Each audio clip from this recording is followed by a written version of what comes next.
Natin yung pulso ng taong bayan patungkol dito sa Senado. Usually kapag kumuha ng pulso itong SMNI, patas 'yan. At saka kukuha sila talaga doon sa mga pinakamahirap, yung halos wala ng panahon para manood ng mga balita, yung halos mabali na yung mga buto sa likod kakatrabaho. Doon sila kukuha ng impormasyon. Itong tanungan na ito patungkol sa Senado. Papayag ba sila na palitan si Alan Peter Cayetano o kanino sila, kay Alan Peter Cayetano o dito ba kay Gatchalian? Pakinggan natin yung mga pulso ng taong bayan. Ang bayan, kaugnay nga po kung paborga ba sila na palitan ang Senate President na si Senador Alan Peter Cayetano. At anong rason nila? Narito ang pulso ng bayan. Hindi po kasi siyempre siya po yung totoong Senate President sa Senado eh.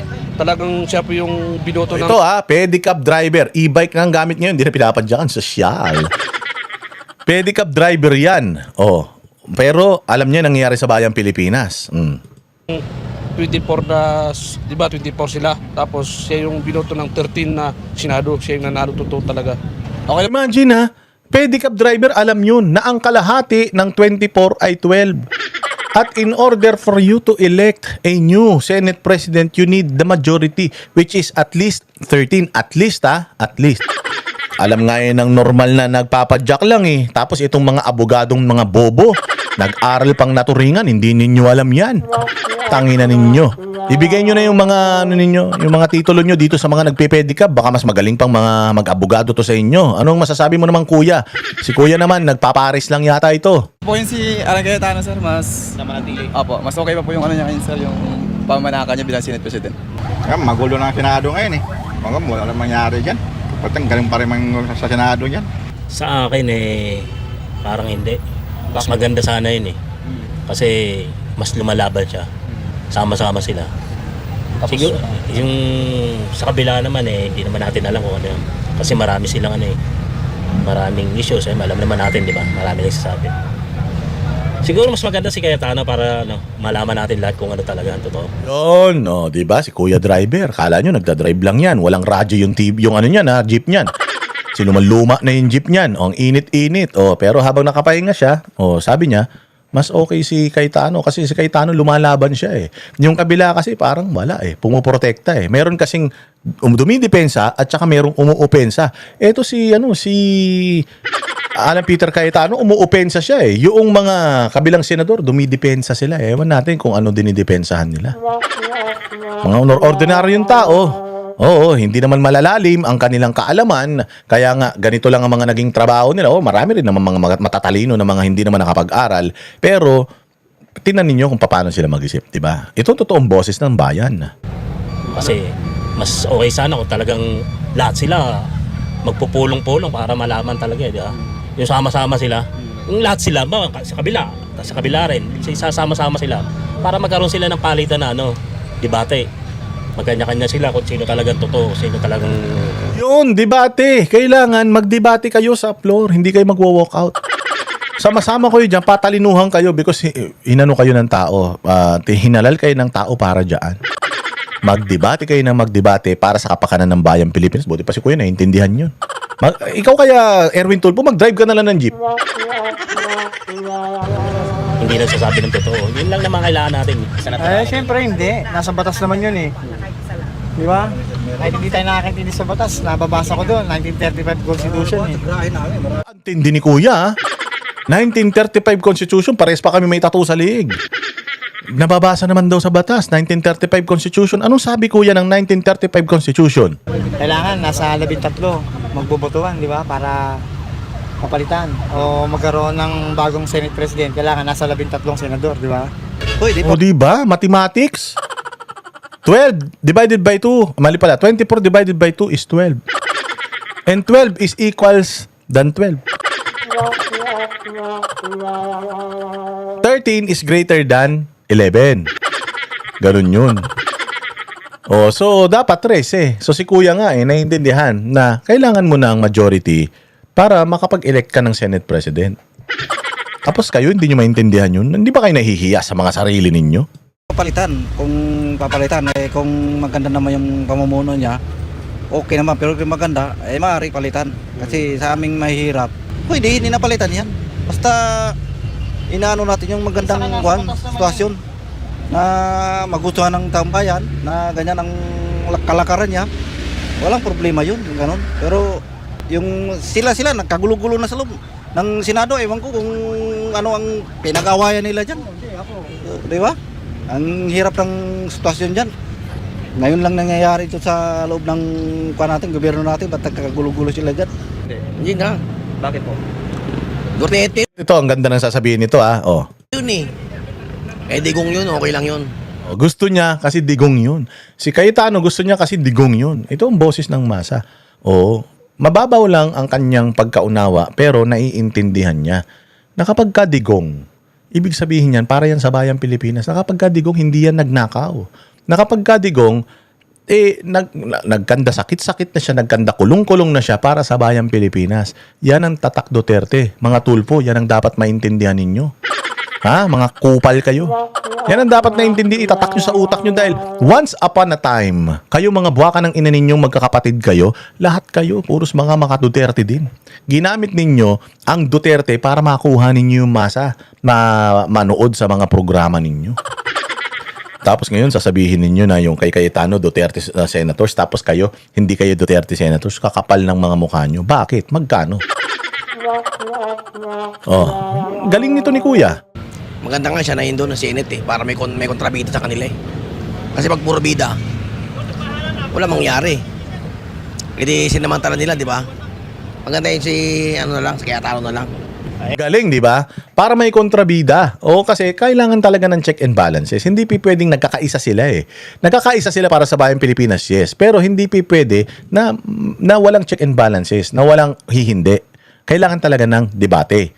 So sinasabi ni Kuya na mabuti siya kasi siya, lumalaban talaga siya. Tsaka mabuti siya kasi kontrabida siya. Kasi kung lahat yan, magkakaibigan lahat yan, magkakasama. Edi, putyang ina, kahit kurakot na yung na yan, yung pinag-uusapan nila, edi na lang sila, agree-agreehan na lang sila. Kailangan talaga may kontrabida. Di ba? Napakagaling ni Kuya. Buti pa si Kuya naiintindihan yan eh. Etong mga bobong mga vlogger ni Bongbong at saka itong sila Palsis, putang ina niyan, mga abogado pa na turingan, mga inutil. Wala na tayong masasabi diyan kasi kung sila lang naman ng kanyan ang nag-aaway diyan, wala tayong magagawa. Di ba? Mas maganda diyan kung ano ang dapat nilang ayusin sa Senado, ayusin nila, hindi puro garapalan. Magkaisa na lang. Diba? Siguro pwede. Isa ring kalokohan din nata si Cayetano eh. Oo, wala. Maintindihan din natin na meron ding ayaw kay Cayetano, hindi nga lang siya sure. Ayaw niya kay Cayetano pero sabi niya ata. May kalokohan din ata eh. Malamang si Kuya, yung algorithm ng kanyang Facebook more on nandito sa kabila. But that's okay, that's his opinion. Ganyan dito sa mundo, lalong-lalo na sa Pilipinas, dapat kung ano yung opinion mo, yun yung maririnig. Din sa ayos, no? Siya lang din yung hindi pumupunta sa mga session. Kaya siguro pabor din sa akin na mapalitan din. Nagulat nga ako bakit napalitan si Soto no? Hindi po sir. Magaling siya eh. Saka matalino talaga siya. Saka walang kasama sa magnanakaw. Hindi sinungaling. Kaya tano pa rin po. Ay, hindi po pwede. Siyempre, sa kanyang tunay na karapatan ng mga mamayang Pilipino dahil katotohanan sinasabi niya. Naniniwala po ako doon sa 18 Marines tsaka yung mga ni Saldico. Naniniwala po ako doon. Hindi po pwede po. Maniniwala ka sa 18 Marines? Ako sabi ko nga sa inyo, hindi naman ako mayaman, hindi naman ako sobra. I mean, kaya ko na yung sarili ko and itong mga ito yung mga talagang apektado ng corruption, paghihirap, pagtaas ng presyo ng bilihin. Nararamdaman ko yun. Nararamdaman ko yun. Ako nga, every time na magpapagasolina ako, ko yun eh. Ngayon nga, yung mga sasakyan ko, ko yun, finu-full tank ko talaga yun. Pag nabawasan yun ng konti, pinapakargahan ko na eh. Kasi ang hirap talagang maglabas ng 5,000 para lang ipakarga mo sa sa sasakyan mo. Ako pag nabawasan yun, papa-full tank ko ulit. Para hindi siya nauubos kasi pag naubos ang hirap bumuno eh. Mas madaling bumuno ng 500 kaysa sa 5,000 eh. Kaya ako kahit papaano, kaya ko pa magpa-full tank ng sasakyan. Itong mga ito, Mga bossing, kahit na yung mga driver na yan, putya, umiilaw na yan, empty na. Yung kanilang mga jeep, pinapaandar pa rin nila para lang kumita sila ng pera. So ito yung mga apektado. O, naniniwala ba sila sa 18 Marines? Kasi kung maalwa naman ang buhay mo, maganda ang buhay mo, hindi ka maniniwala sa sinasabi ng 18 Marines. Oh, walang korupsyon. Kasi kung maayos ang Pilipinas, nakikita mo, hindi ka maniniwala na may korupsyon. Nakikita mo, sobrang hirap ng Pilipinas eh. Oh, hindi talagang maniniwala ka na may korupsyon. Ito si Kuya, kilala ba niya yung 18 Marines? Pero naniniwala siya sa 18 Marines. Why? Alam niya na may korupsyon po. Tiyang inang yan. Tagal-tagal ko nang mahirap eh. Hanggang ngayon, mas mahirap pa ako eh. So, saan napupunta yung pera ng Pilipinas? Di sa bulsa ng mga politiko. Sila lang yung yumayaman. Tapos kami, ganito pa rin. Jeepney driver pa din. Napapalitan siya. Hindi po ako pabor, sir. Bakit po? Kasi tapos na yung eleksyon, bakit papalitan pa siya? Nawala naman 13 na senator na pwede pumalit sa kanya kung sakali butuan. Kasi yan ang narinig ng roles ng mga senator eh. Hindi naman pwede 12 na ngayon, papalitan mo na. Kung naka-13 ng kabila, wala tayong magagawa talagang... Diba, ordinaryong tindero ng uniform ng mga estudyante na kapatid nating Muslim. Simple lang ang mathematics eh. 12, kailangan mo ng 13 para magpalit. Ngayon, kung makakuha sila ng 13, makuha nila ulit kay Cayetano, di go. Ganun talaga. Si Kuya nga naiintindihan eh. Tapos si Cayetano, si Gatchalian, si Lacson, si Tito Soto makikinig sa Integrated Bar of the Philippines, legal luminaries, deans, at kung saan-saan. Dito kayo dapat nakikinig sa mga mamamayang Pilipino dahil ito ang pinagsisilbihan ninyong mga hayop kayo. Mga ordinaryong tao na iintindihan nila. Kaya nga, mga kababayan, napaka-importante talaga na isinishare ninyo itong mga ganitong mga vlogs. Kasi mas marami pa tayong mga ordinaryong mga tao na naaabot na naiintindihan nila kung ano ang nangyayari sa bayang Pilipinas. Importante po yan. Kasi kapag nabuksan mo yung isip nila, boboto sila ng tama para sa 2028 elections at sa mga succeeding elections pa. Meron akong isang nakausap na kaibigan na sabi niya, Boss Dada, hindi ako political na tao. But ever since, noong nag-follow ako sa'yo, tapos, yung algorithm ko siguro, puros mga tungkol na sa gobyerno. Kaya pag lumalabas sa Facebook ko, puro na sa gobyerno. Alam mo noon, wala akong posisyon. Wala akong pakialam. All I do is work. All I do is mind my own business. Because I believe that all these politicians are corrupt. But, nung napanood na kita, nung nakikita ko na yung mga posts ng iba pang mga katulad mo na naglalabas ng mga kadimonyohan sa gobyerno, na-stimulate ako. Sabi niya, biglang naging interesado ako sa politika, bigla akong nagkaroon ng idea kung ano ba ang mga nangyayari sa bayang Pilipinas. So, sabi niya, alam mo, maraming salamat sa iyo kasi binuksan mo yung isip ko. Bilang isang tao na walang pakialam sa nangyayari sa bayang Pilipinas, ang importante lang sa akin yung sarili ko. Ngayon, nag-iisip na ako at natitimbang ko na kasi nakikita ko din yung sinasabi ng kabila, nakikita ko yung sinasabi ninyo, natitimbang ko na ngayon. That's the importance of sharing videos as such. Yung mga ganitong video, yan ang maganda na sinishare nyo yan. Kasi marami tayong naaabot na mga kababayan natin na dating mga walang pakialam na ngayon, bukas na isip. At dahil bukas na isip sila, tinan mo, threatened na ang gobyerno, threatened ang Senate. Kasi marami ng taong nagrereklamo. Nagpapatay na nga sila ng mga comment sections nila sa kanilang mga social media accounts. Kasi hindi na nila kayang tanggapin yung pagmumura ng taong bayan. And pag nagalit ang taong bayan, doon natithreaten yung mga nilagay ng taong bayan dyan sa posisyon because walang ibang pwedeng maglagay sa kanila sa posisyon at magtanggal sa kanila sa posisyon kundi tayo lang na mga botante at mga residente dito sa bayang Pilipinas. Kaya nga, ang threat talaga sa Malacanang ngayon is us.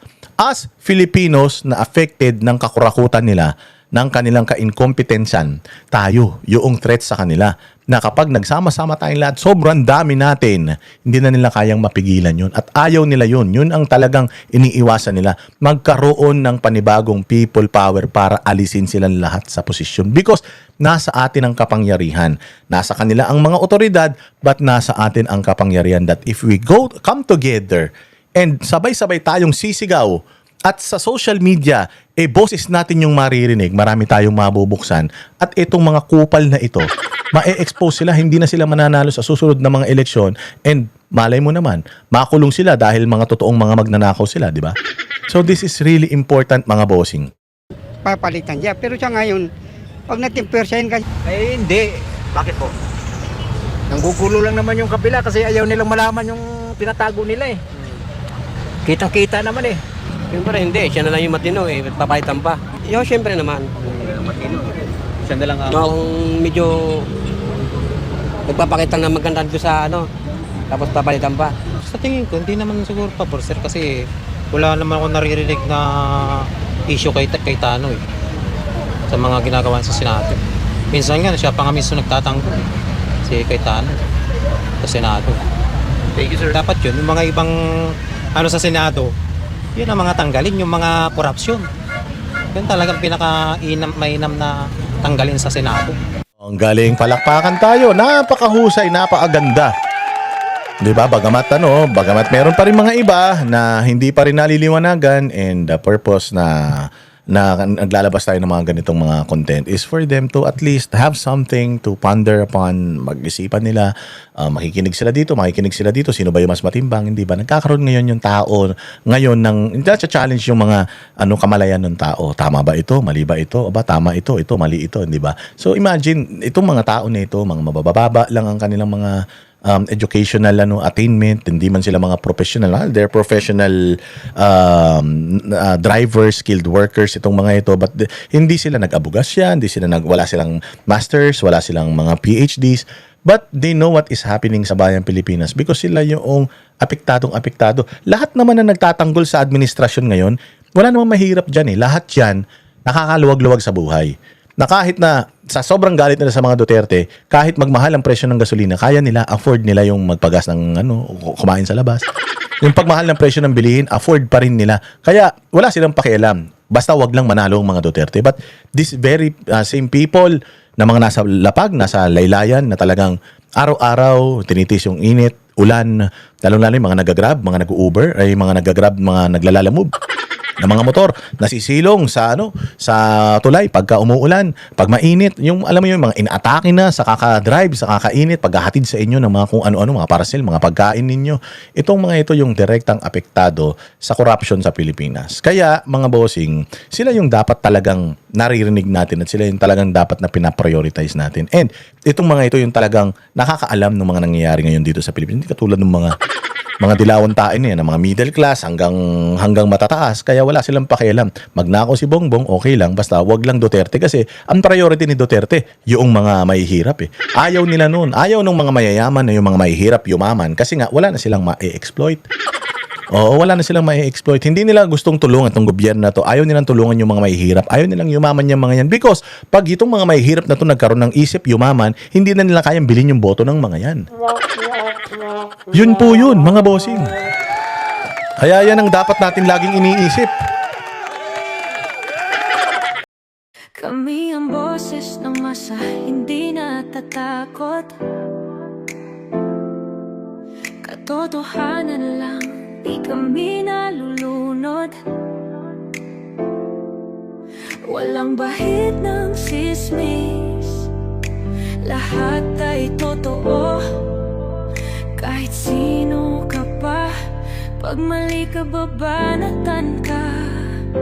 Walang pinipili kulay, wala kaming kinikilingan. Basta para sa bayan, kami lalaban.